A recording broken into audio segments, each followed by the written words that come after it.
जिब्रान, मैं जो कर रहा हूँ ना मुझे करने दो। शाजिया के लिए ये सबक बहुत जरूरी है, वरना एक दिन वो बहुत बड़ा नुकसान उठाएगी। अभी तबीयत ठीक है भाई की? रात को तबीयत कुछ खराब हुई थी, लेकिन मैंने दवा दे दी थी उन्हें, इसीलिए सो गए सुकून से।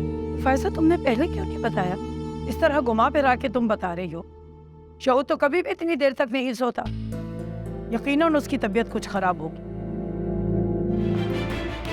मैं तुम्हारी आमद का मकसद समझा नहीं, और ये सबूत तुम्हारे पास कैसे है? मैं बताता हूँ। रुशना ने बहुत खूबसूरती से मुझे और गुल को अलग करने का प्लान बनाया। फिर वो आफाक से मिली और उसने आफाक को बोला कि मेरी शादी नौफल से हुई है और गुल की किसी और से।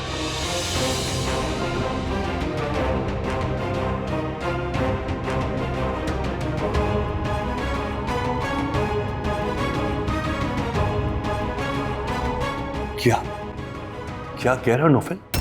और गुल के ससुराल वाले बहुत जालिम हैं, उस पर बहुत जुल्म करते हैं, और वो आज तक आप ही से मोहब्बत करती, यानी कि आफाक से।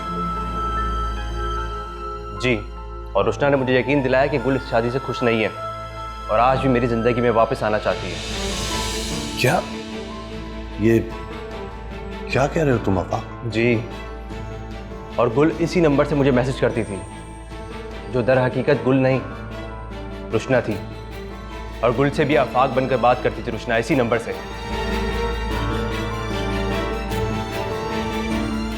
रुशना, कहाँ से सीखी तुमने ये मक्कारियां? मुझे तो कुछ बोलने के काबिल ही नहीं छोड़ा तुमने। और इस फोन में रुशना के तमाम मैसेजेस और वीडियोस सेव हैं, जब वो मुझसे मिलने आई थी और गुल के हालात बताए थे। और मैं आप लोगों को बता दूं, पार्क में भी रुशना ने मुझे फोन करके बुलाया था।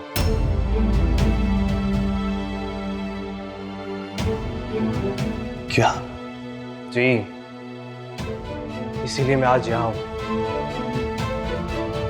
मैं गुल से माफी मांगना चाहता हूं आप सबके सामने। वो सब कुछ सिर्फ एक गलत फहमी थी। गुल ने आज तक मुझसे कोई बात नहीं की, ना मैसेजेस पे ना कॉल पे, इसीलिए गुल बेकसूर है। और हाँ, रुशना ने मुझे 2 बार नौफिल के घर पे बुलाया। जब मैं गेट पे पहुंचा तो पीछे से नौफिल आ गया और रुशना ने मुझे कहा कि फौरन चले जाओ यहां से, लेकिन तब तक नौफिल मुझे देख चुका था और वो समझा गुल ने मुझे बुलाया, जिसकी वजह से नौफिल के दिल में गुल के लिए नफरत पैदा हो गई। मैं नौफिल और गुल से माफी चाहता हूं। ये सब कुछ रुशना की वजह से हुआ, जो उसने गलत फहमी हम सब के दरमियान रखी। आफाक बेटा, तुम्हारा बहुत बहुत शुक्रिया। तुमने गुल के ऊपर लगे सारे दाग धो दिए। उम्मीद है आप लोगों की गलत फहमी दूर हो गई हो। मेरी जरूरत कभी भी पड़े मैं हाजिर हूं।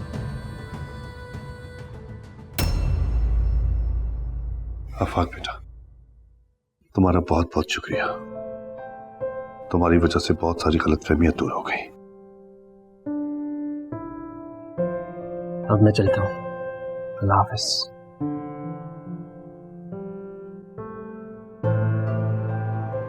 ये पूरा खानदान क्या मेरे खिलाफ अदालत लेकर खड़ा हुआ है, जैसे मैंने पता नहीं कोई डाका डाल दिया, किसी का कोई कत्ल कर दिया है। मैं किसी को जवाब दे नहीं हूं, इसलिए प्लीज कोई मुझसे सवाल ना करे। डाका तो डाला है तुमने गुल की खुशियों का, हम सबके एतमाद का खून किया है तुमने। जवाब तो तुम्हें देना पड़ेगा रुशना, अपने बाप को भी और अपने शौहर को भी। सजा तो मैं तुम्हें बाद में बताऊंगा कि क्या दूंगा, उससे पहले गुल और नौफिल से माफी मांगो। तुमसे बात कर रहा हूं, माफी मांगो।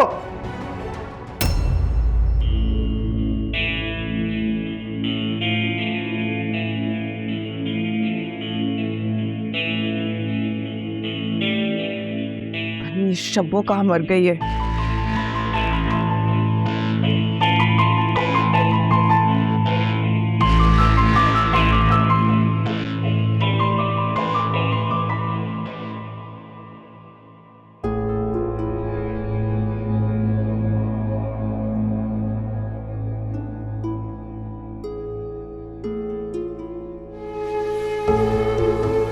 शब्बो, शब्बो,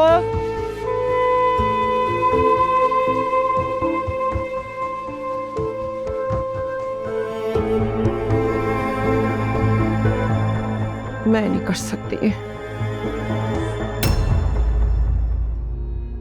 अच्छी तरीके से देखो, कुछ भी बाकी ना रहे। मेरे रूम में कॉटन के ड्रेसेस रखे हुए हैं, वो लाके यहाँ लगा देना, बिल्कुल उसी तरीके से जैसे इन लोगों ने रुशना को दिए। ठीक है बेगम साहब। और ये जेवरात संभाल के मेरी अलमारी में रखना, ठीक है? जल्दी उठाओ ये और लेके चलो। नहीं मांगूंगी मैं माफी, और किस बात की माफी मांगू मैं? अंकल, मुझे इसकी माफी की बिल्कुल जरूरत है। मेरे पास आप सबको बताने के लिए कुछ और भी है। क्या मतलब? या अल्लाह बेटा, क्या कह रहे हो तुम? क्या क्या गुल खिलाए इस लड़की ने। अब और क्या बात है बेटा, बताओ जल्दी। रुशना, मैंने तुम्हें कभी अपनी बेटी से कम नहीं समझा, और गुल ने भी हमेशा तुम्हें अपनी बहनों का दर्जा दिया, और तुम मेरी बेटी को बर्बाद करने चली थी। इस खानदान को बर्बाद कर दिया तुमने रुशना। तुमने मेरी गुल का घर उजाड़ने की कोशिश की। गुल का घर तो उजड़ने से बच गया, लेकिन इस लड़की ने मेरा घर तो उजाड़ दिया। मेरी मरियम को मौत की वादी में उतार दिया इसने।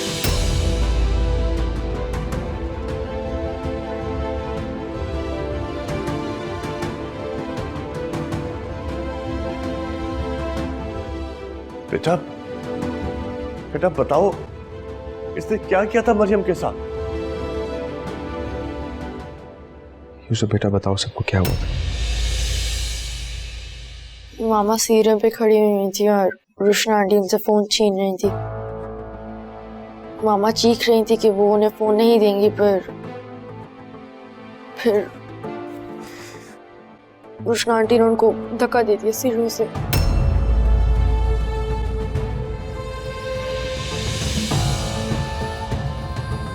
मैंने कोई धक्का नहीं दिया, मैं तो उन्हें बचाने गई थी, वो खुद ही गिर गई।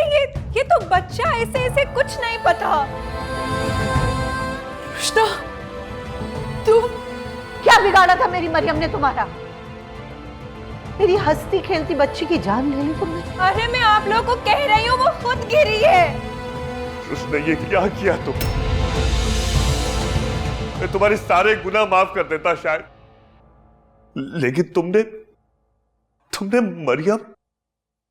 असद बेटा, मैं तुम्हें हुक्म देता हूं कि पुलिस को कॉल करो, इसको गिरफ्तार कराओ। इसको सजा होनी चाहिए, और ऐसी सजा होनी चाहिए। याद रखना रुशना, तुम मेरे लिए मर तो बहुत पहले ही गई थी, लेकिन आज मैंने तुमको दफन कर दिया है, दफन कर दिया है। और तुम भी सुन लो, आज के बाद इसकी शक्ल मेरे घर पे नजर नहीं आनी चाहिए, और जिसको इससे हमदर्दी है वो चला जाएगा छोड़कर। पुलिस को कॉल करने से क्या फायदा होगा? मेरी मरीम तो वापस नहीं आएगी, और जहां तक इसकी बात है, मैंने माफ कर दिया इसे, क्योंकि फ्रैंकली मुझे कोई फर्क नहीं पड़ता कि ये जिए या मरे। इसलिए मैं आज आप सबके सामने इसे अपनी जिंदगी से निकालता हूं। रुशना शऊर, मैं असद मसूद अपने पूरे होशो आवाज में तुम्हें तलाक देता हूं, तलाक देता हूं, तलाक देता हूं।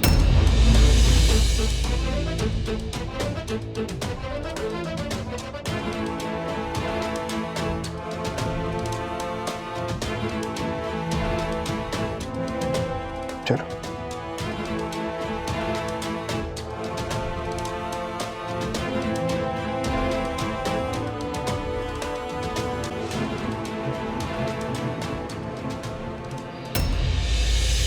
फायजा, फायजा इसको कहो कि मेरी नजरों के सामने से दूर हो जाए, और आज के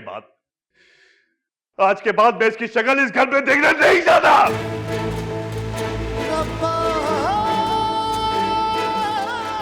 अम्मा जी, चलिए कमरे में चलिए, संभालिए अपने आप को, आपकी तबीयत। चलिए कमरे में चलिए, आपकी तबीयत खराब हो जाएगी, संभालिए अपने आप को।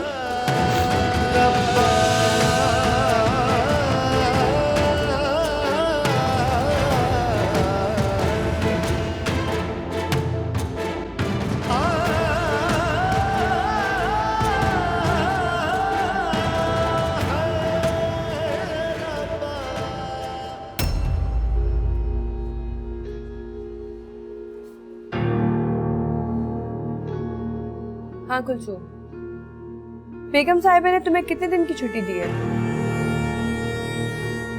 अच्छा ठीक है, लेकिन अब तुम वहीं रहना, जब तक मैं ना कहूँ तुम वापस नहीं आओगे। बेगम साहिबा की फिक्र मत करो, उनका फोन आए तो कोई बहाना कर देना। पैसों की फिक्र मत करो, मैं तुम्हें 3 महीने का एडवांस भिजवा रही हूँ। जब तक मैं ना कहूँ वापस नहीं आओगी तुम, आई समझ?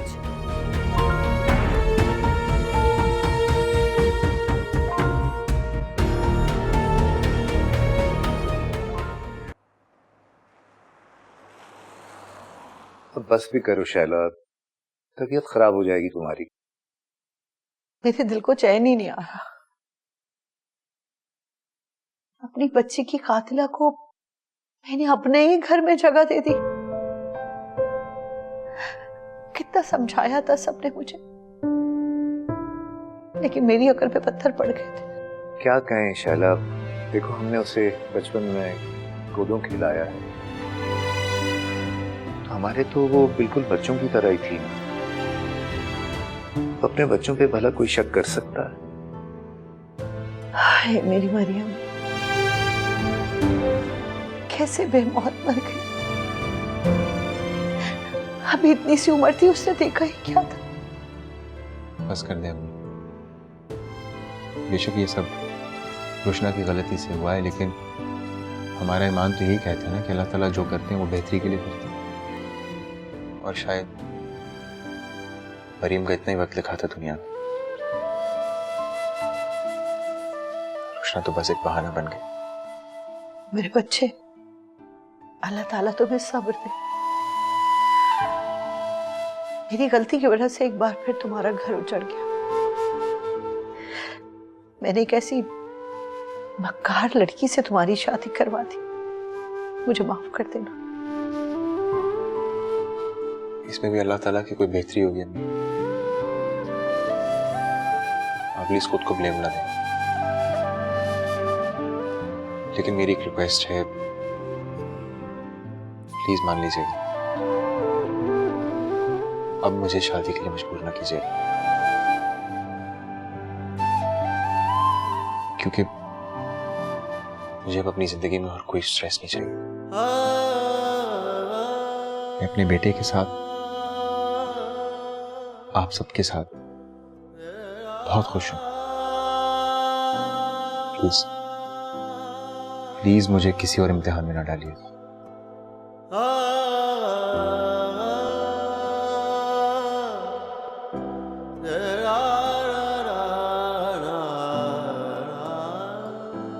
मेरे बच्चे पे कितना जुल्म का पहाड़ टूटा है। उस रुशना ने कितना जुल्म किया है मेरे बच्चे के साथ, कितनी ज्यादती की है ये।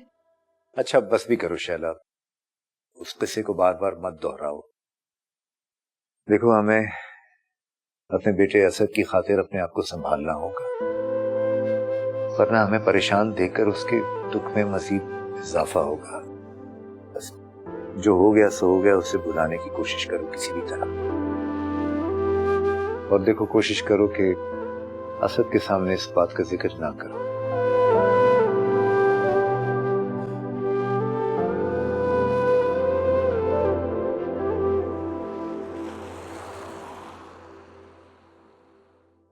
मैं तो समझी फोन टूट गया होगा और अंकल ने भी कहीं फेंक दिया होगा, लेकिन ये फोन तो एकदम ठीक है।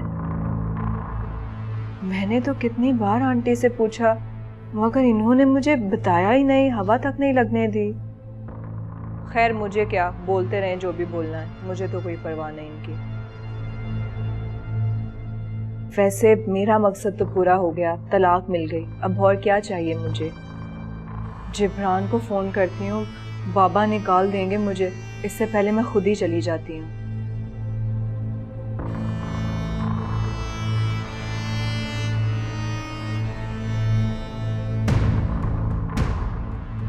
ये जिब्रान भी बहुत सेल्फिश है, अपना मतलब हो तो 10 दफ़ा फ़ोन करता है। अब मैं फ़ोन कर रही हूँ तो फ़ोन ही नहीं उठा रहा। कहाँ थे तुम? कब से फ़ोन कर रही हूँ मैं? गाड़ी ड्राइव कर रहा था, एक जरूरी काम से जा रहा था, तो सारा का सारा माइंड मेरा उस तरफ डाइवर्ट हुआ था, तभी पता नहीं चला कि तुम्हारी कॉल कब आए। वैसे ऑल ओके? हाँ, असद ने मुझे तलाक दे दी। असद कौन? नौफल की बात कर रही थी, उसका पूरा नाम नौफल असद है ना, और घर में उसे सब असद ही कहते हैं। ओके ओके ओके, चलो अच्छा है कि तुम्हारी जान छूट गई। मगर देखो जिब्रान, अब मुझे फौरन निकलना है यहाँ से। रुशना अभी तो बहुत मुश्किल हो जाएगा, मैं बलूचिस्तान जा रहा हूँ, रास्ते में हूँ, सुबह वापसी होगी। एक काम क्यों नहीं करती हो तुम, अपनी अम्मी की तरफ चली जाओ। अम्मी के घर ही तो हूँ और बाबा का ऑर्डर है कि मैं फौरी यहाँ से निकल जाऊँ, क्योंकि वो नहीं चाहते मैं तलाक लूँ। प्लीज रुशना, अभी तो बहुत मुश्किल हो जाएगा। देखो मैं क्या कर सकता हूँ, और सिग्नल इश्यूज भी हैं, तो मैं किसी भी तरीके से आज का दिन गुजारना होगा। मैं कल आके कुछ करता हूँ ना। Bye bye. जिब्रान मेरी बात तो सुन जिब्रान।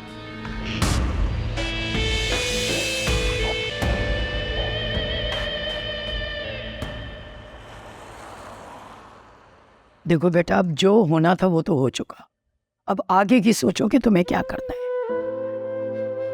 अब क्या करूं माँ, अब बचा ही क्या है। इंसान के पास सबसे कीमती चीज उसकी इज्जत होती है, वही तारदार हो चुकी है। जानती हूँ बेटा तुम्हारे दिल पे क्या गुजर रही है। माँ बाप सारी उम्र लगाते हैं बच्चों की तरबियत में, उनको अच्छी तालीम दिलवाते हैं, और फिर अगर इस तरह औलाद नाखलफ निकल जाए तो ज़ाहिर है दिल दुखता है बहुत। सिर्फ तालीम पर माँ, सिर्फ तालीम पर तरबियत की होती तो आज ये दिन देखना ना पड़ता। सच बताऊं अम्मा, आपका दिल दुखाने की सजा मिली है मुझे। इस ताकत औलाद की वजह से कई बार आपसे बदतमीजी की, बहस की मैंने। अरे नहीं बेटा, माँ का दिल तो समंदर की तरह होता है। माँ तो अपनी औलाद की हर गलती, हर कोताही को माफ कर देती, वो कभी अपनी औलाद को उनकी गलतियों की सजा नहीं देती बेटा। माँ के लब पर तो हमेशा दुआएं ही होती हैं। अम्मा, फिर भी मैं आपसे माफी मांगता हूं, मैंने बहुत गलत किया आपके साथ। उस औलाद के घमंड के चक्कर में बदतमीजी की आपके साथ, आपका दिल दुखाया, और उसने क्या किया, सारे जमाने में रुस्वा किया मुझे, कहीं वो दिखाने के काबिल ही नहीं छोड़ा। अरे बेटा तुम मेरी फिक्र नहीं करो, मैं हर वक्त तुम्हारे साथ हूँ। बस तुम अब रुशना की फिक्र करो कि क्या करना है उसका। देखो अब उसे तलाक हो चुकी है, वो मसूद के घर वापस तो नहीं जा सकती। तो अब तो उस जिब्रान के पास वापस चली जाए, जिसके लिए पहले मेरे सर पे खाक डाली और अब असद में। हम कोई शर्म नहीं उसे, कोई हया नहीं, शौहर के होते हुए साबिक शौहर से मिल रही है, ताल्लुकात बना रही है। समझ नहीं आता क्या बोलूं अम्मा। यकीन करे अम्मा, दिल चाहता कि मर जाऊं, सांस रुक जाए मेरी, सब ये बेटी है मेरी, जिसने सारी इखलाक की हदें तो पार की ही थी, लेकिन अब एक मासूम की जान ले ली। भाईजान, यकीनन कोई गलत फहमी हुई है। हमारी रुशना इतनी सख्त दिल नहीं हो सकती। हो सकता है फोन छीनते हुए उसे धक्का लग गया, जानबूझ के उसने धक्का नहीं दिया होगा। हाँ बेटा, मौत का तो बस बहाना होता है। उसका बुलावा आया और वो चली गई, और वो तो नेक रूह थी। अल्लाह ने उसे जन्नत का मेहमान बना लिया होगा।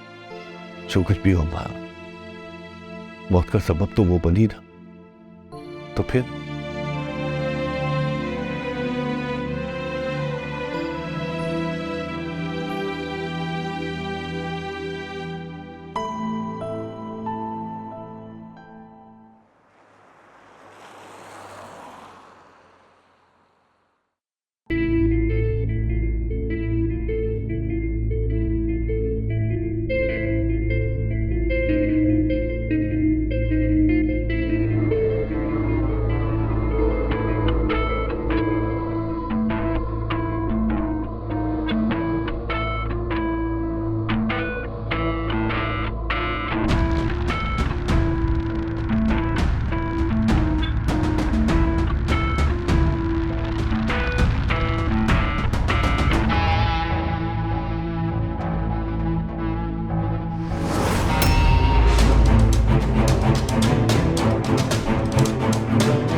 शुक्र है मेरा रूम तो लॉक नहीं है, वरना मैं समझी थी कि अमान के जाने के बाद फिर लॉक कर देगी।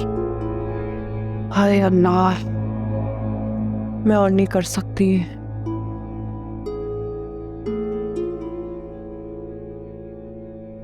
क्या मुसीबत है। एसी तो ऑन हो। से क्या हो गया? शावर लेके फिर कासिम को कॉल करती हूँ।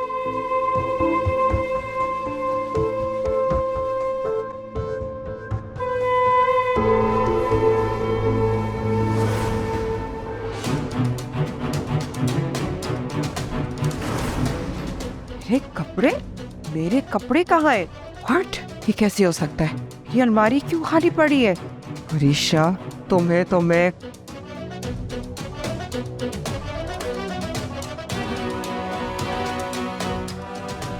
शपो, शपो, इधर आओ शपो। जी बेगम साहिबा। मेरी अलमारी में कौन गया था? पता नहीं। पता नहीं? तो मेरे कपड़े कहाँ है? मुझे नहीं पता, मैं तो आपके रूम में नहीं आई। अलबत्ता वो मैडम दिन में आई थी, आपका रूम बंद करके कुछ कर रही थी।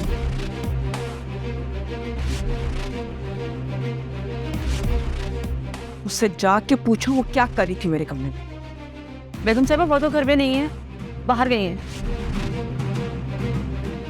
ठीक है, जाओ तो दफा यहाँ से।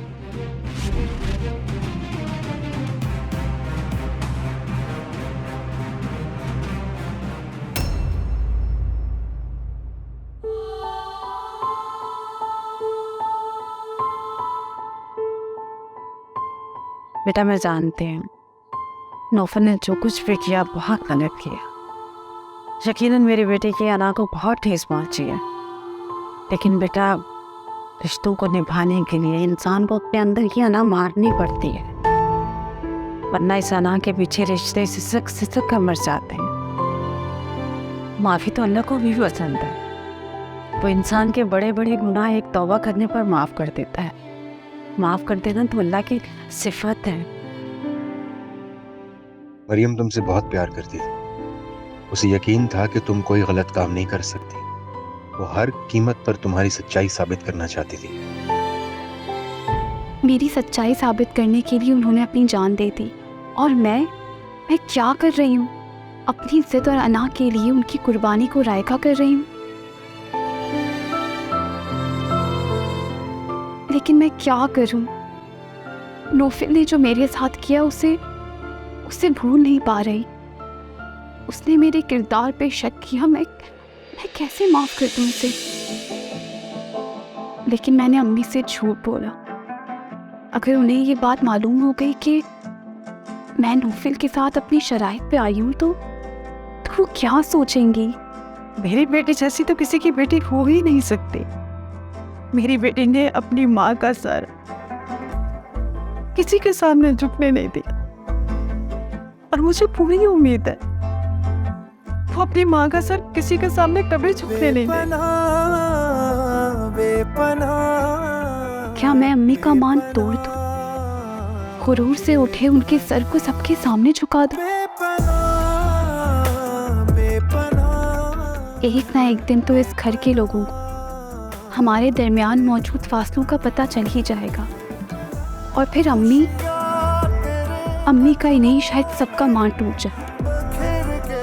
और मामू जान जिन्होंने बहुत यकीन के साथ कहा था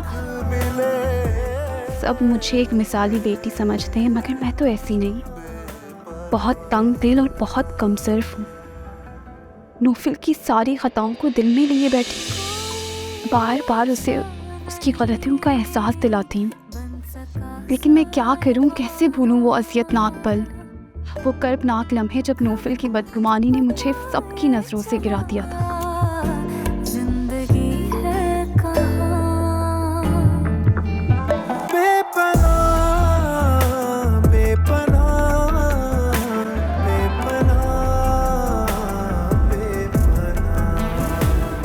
अम्मी आप जाएं यहाँ से, मुझे नहीं सुननी आपकी नसीहतें। कैसी माँ आप मुझे बद्दुआएं दे रही हैं।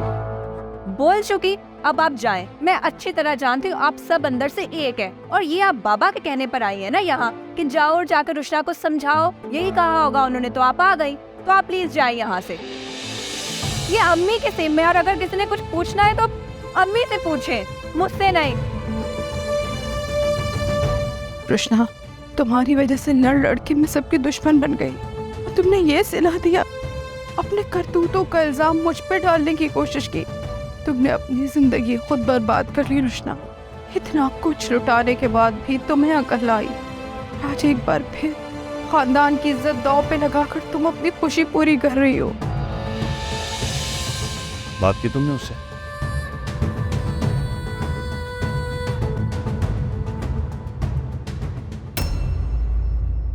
नहीं। कब करोगी?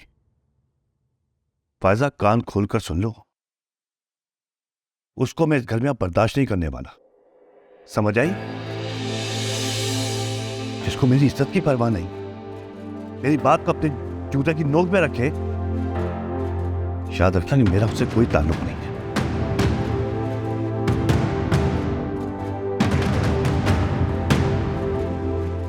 वो सिर्फ तुम्हारी बेटी है, सिर्फ तुम्हारी।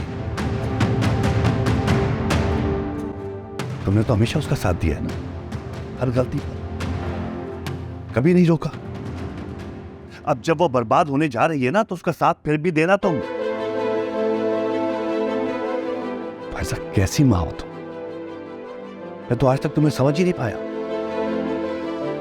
मां अपने बच्चों को अच्छे बुरे की तमीज सिखाती है, उनकी गलती पे टोकती है। और तुमने क्या किया? क्या किया तुमने? उसकी गलती पर हमेशा तुमने उसको शाबाश दी। अब ये मगरमच्छ वाले आंसू मेरे सामने तो ना पाओ। सुबह होते ही उससे बात करो, उसको बोलो जितनी जल्दी हो सके ये घर छोड़कर चली जाए, वरना मैं निकाल के बाहर कर दूंगा।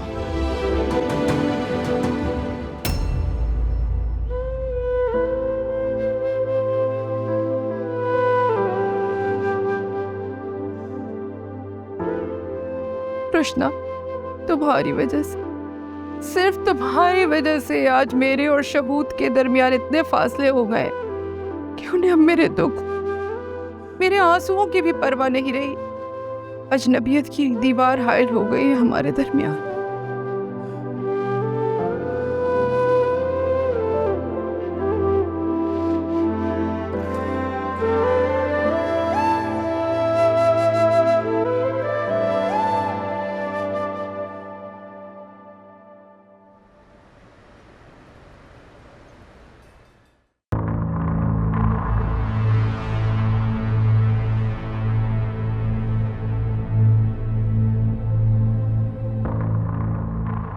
जिब्रान ने एक भी कॉल नहीं की और ना ही मेरा फ़ोन उठाया है।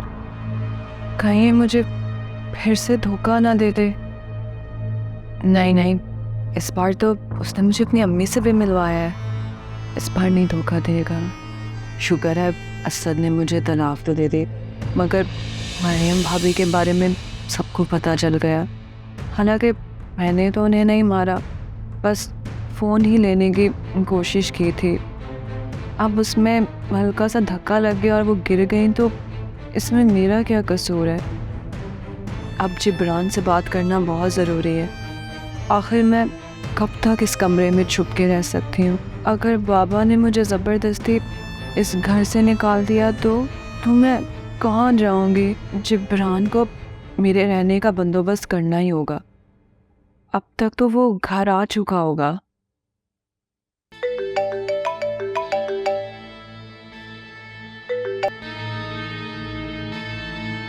हेलो। तुमने कहा था फ़ोन करूँगा, मैं कब से वेट कर रही हूँ तुम्हारा जिब्रान। यार क्या करूं, बस अभी आया हूं और घर पे भी नहीं गया हूं। जिब्रान देखो, मैं बहुत परेशान हूँ। बाबा अब मुझे इस घर में रखना नहीं चाहते। मैं समझ सकता हूं तुम्हारी फीलिंग्स को, बस एक डील होने के लिए जा रही है। अगर ये डील हो गई तो करोड़ों रुपए कमा सकता हूं मैं। मेरे पास जैसे ही पैसा आएंगे सबसे पहले मैं तुम्हारे लिए घर लूंगा। क्या सच? लेकिन इसके लिए तुम्हें मेरा साथ देना होगा। बस सिर्फ थोड़े दिन के लिए एडजस्ट कर लो, फिर उसके फ़ौरन बाद मैं तुम्हारी रिहाइश का बंदोबस्त कर दूंगा। जिब्रान देखो, मैं ज़्यादा दिन यहाँ नहीं रुक सकती। तुम जल्दी करो, तुम्हें जो भी करना है। Okay bye.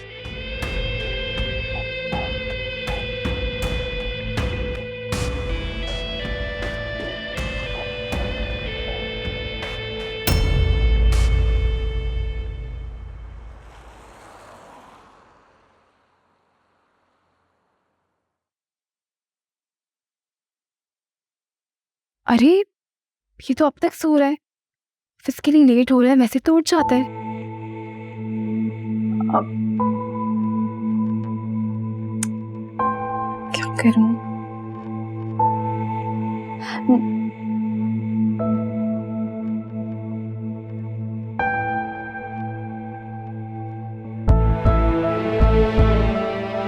अभी भी नहीं उठा, गधे घोड़े बेच के सो रहा है।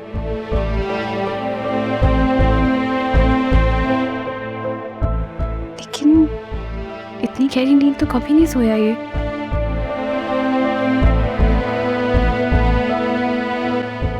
नौफिल उठो, इसको तो बुखार हो रहा है, क्या करूं? आंटी को बताती। क्या बात है गुल बेटा, खैरियत है? आंटी वो नौफिल को बहुत तेज बुखार हो रहा है, शायद मौसम में बुखार है। अच्छा, तुम ऐसा करो कि उसके सर पे ठंडे पानी की पट्टियां रखो। मैं तुम्हारे अंकल से कहती हूँ उसके लिए कोई दवा ले आए, बल्कि खाने के लिए भी मैं कुछ बना देती हूँ। ठीक है? ठीक है, चलो।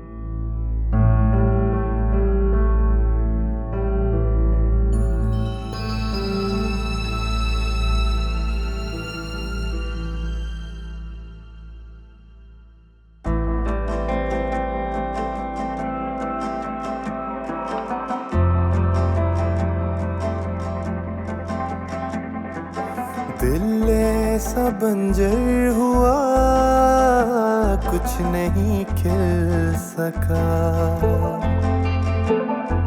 साए में खोया मैं यूं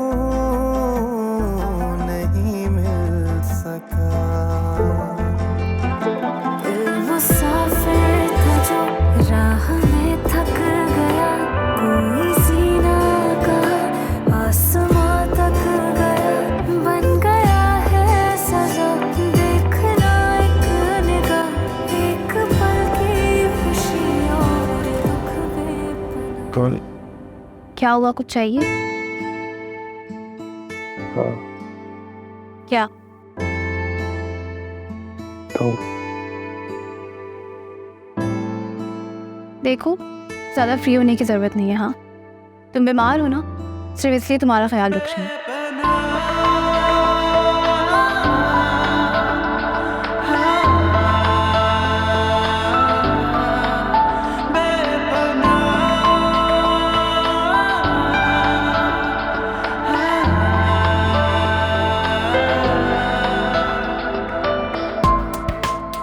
क्या घूर रहे हो? तो बस प्यार से देख। देखो नौफिल, अगर तुम इस तरह की बातें करोगे ना, मैं चली जाऊंगी। अच्छा, मैं नहीं देखता।